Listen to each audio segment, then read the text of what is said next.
Сәлеметсіңдер ме балалар? Бүгін 32-ші сабақты талқылаймыз. Сабағымыздың тақырыбы дауыссыз н мен ң әріптері.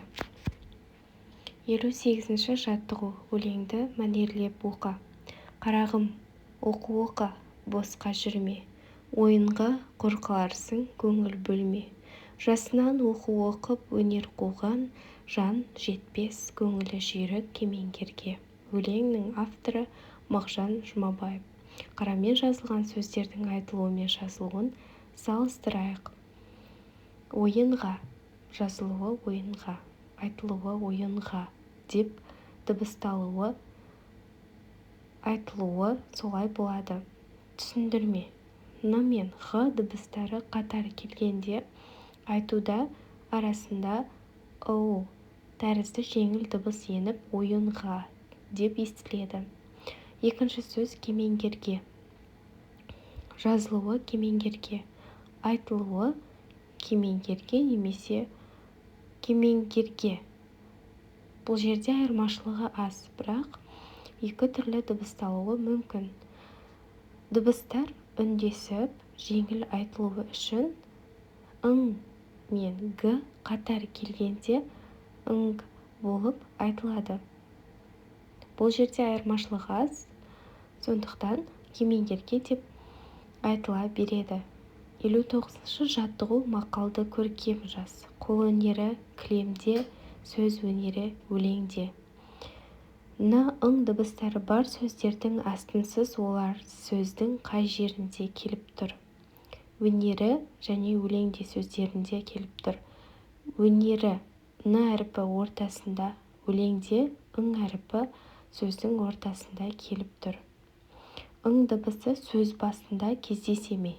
Жоқ. Қазақ тілінде ң дыбысы сөз басында кездеспейді. Ол тек сөздің ортасында немесе соңында ғана айтылады.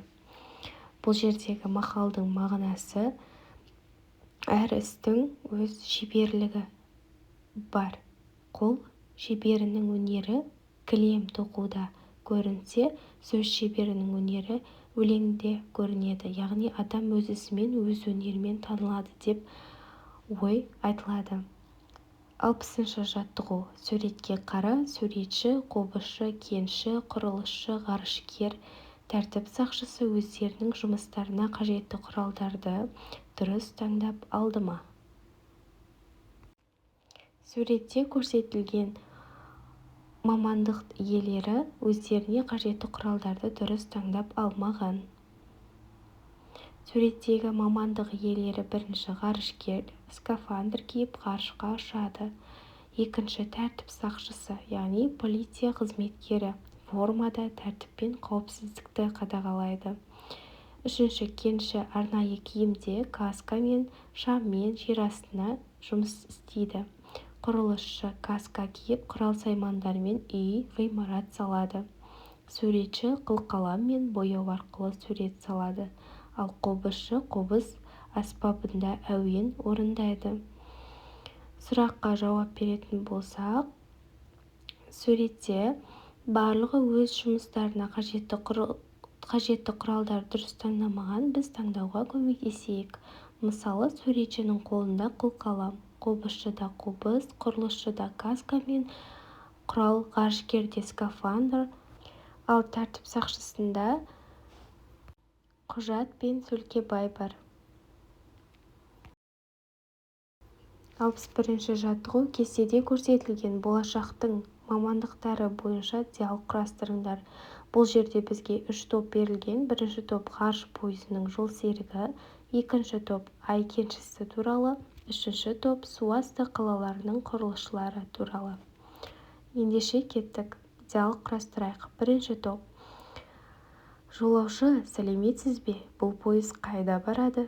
Жолсерік, сәлеметсіз бе? Бұл Марсқа баратын ғарыш пойызы. Жолаушы, қандай керемет, ұшу қашан басталады? Жолсерік, 1 сағаттан кейін. Өтінемін, орындарыңызға жайғасыңыздар. Екінші топ ай кеншісі мен ғалым.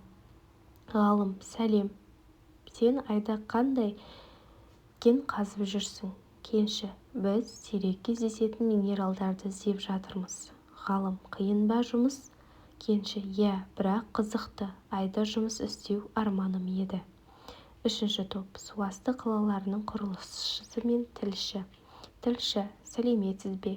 Су астында қалай жұмыс істейсіздер? Құрылысшы: арнайы суасты костюмін киіп, оттегімен жұмыс істейміз.